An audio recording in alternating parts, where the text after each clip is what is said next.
Seguimos en las bienaventuranzas, en este discurso del Sermón del Monte. Acuérdate que todo esto se trata del carácter del cristiano, del corazón, de cómo debe ser, no lo que debe hacer.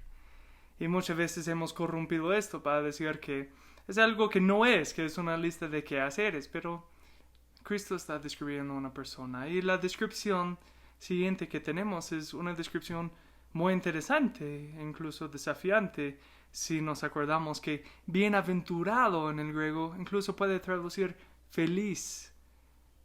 Vamos a Mateo capítulo 5, versículo 4 ahora. Bienaventurados los que lloran, pues ellos serán consolados. Okay, imagínate, felices los que lloran, pues ellos serán consolados. Eso no tiene sentido. Pero sí tiene sentido si entiendes que está tratando del carácter del cristiano. Unas personas piensan que esto significa que las personas más tristes del mundo, lo juntan con pobre en espíritu, los tristes, los pobres, serán consolados. Piensan en Dios como un peluche que les va a dar un abrazo. Pero no es el punto aquí. De nuevo está desarrollando el corazón del cristiano.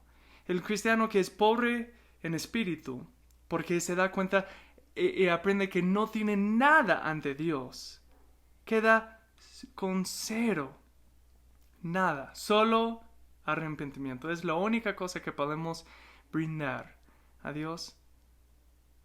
En torno llega a ser entonces afligido por darse cuenta de su condición. Es una condición que incluso llevó Jesús a llorar. Si vamos a Juan, y vamos a Juan capítulo 11, vemos Jesús que visita una familia que ha sufrido una muerte. Y llegó allí, y Jesús ya sabía que había muerto. Dijo a sus discípulos incluso, en una frase bien interesante, dice, esta enfermedad no es para muerte, sino para la gloria de Dios, para que el Hijo de Dios sea glorificado por medio de ella. Y cuando llega allí, okay, y esto es otro tema, pero él habla con la familia, dice, yo soy la resurrección y la vida, el que cree en mí, aunque muera, vivirá, y todo el que vive y cree en mí no morirá jamás. Que nos va a llevar realmente a de dónde viene nuestro consuelo. Pero lo que es muy interesante es que si vamos a Juan capítulo 11, en la muerte de Lázaro, Jesús está allí, ha llegado, ve que todos están de llanto, hay profesionales en luto, pagados para estar de luto, todos están muy afligidos. En versículo 35 dice, Jesús lloró.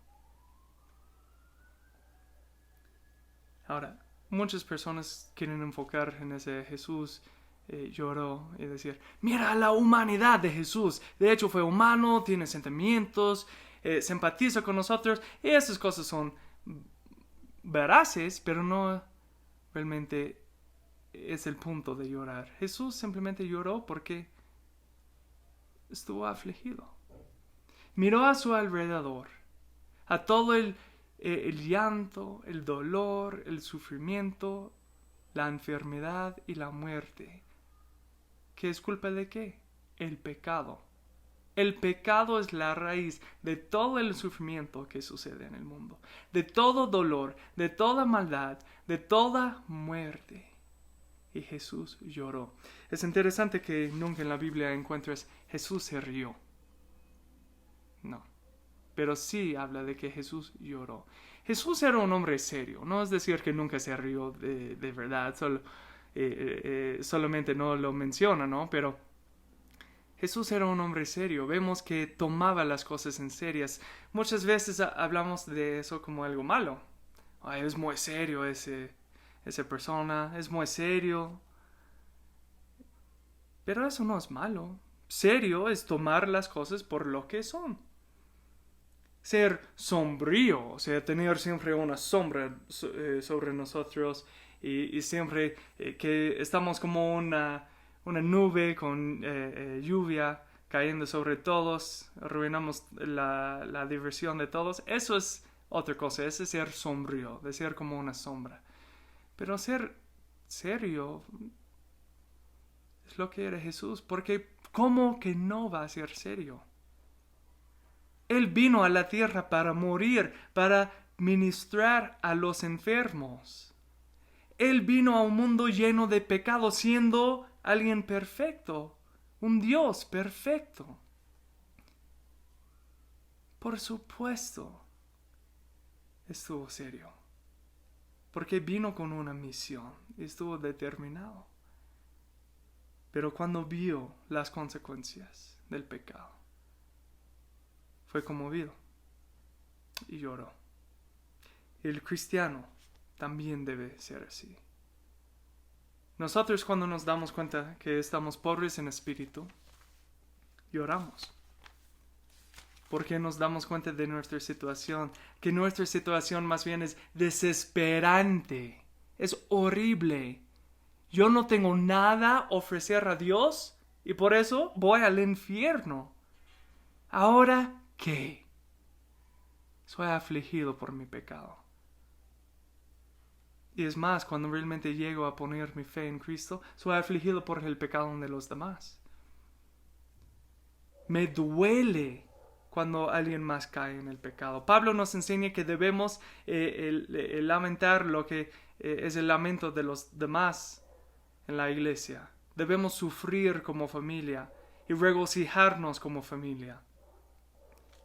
Y eso es el corazón de esta bienaventuranza. El pecado nos va a afligir. Si realmente somos salvos, vemos la destrucción del pecado. En este tiempo estamos en abril 2020, y estamos pasando por un tiempo de pandemia con algo que se llama el coronavirus. El cristiano debe llorar por la muerte, el sufrimiento que está pasando en estos tiempos. ¿Por qué? Porque es consecuencia del pecado. No debemos llorar simplemente que hay muerte, sino porque todo esto fue tan evitable en el huerto de Edén. Pero ahora estamos condenados. Sin embargo, gracias a Dios, hay esperanza. Hay esperanza. En Apocalipsis dice que no habrá más lágrima, ni dolor, ni sufrimiento, que todos van a ser contentos, gozosos de su Creador, si somos salvos. Si nos arrepentimos, sí vamos a seguir llorando por el pecado del mundo. Igual que Jesús, siendo Dios mismo, lloró porque vio a su creación y dijo, wow, tenía algo tan bello mi creación, y lo tachó. Y nosotros vamos a pasar por eso también.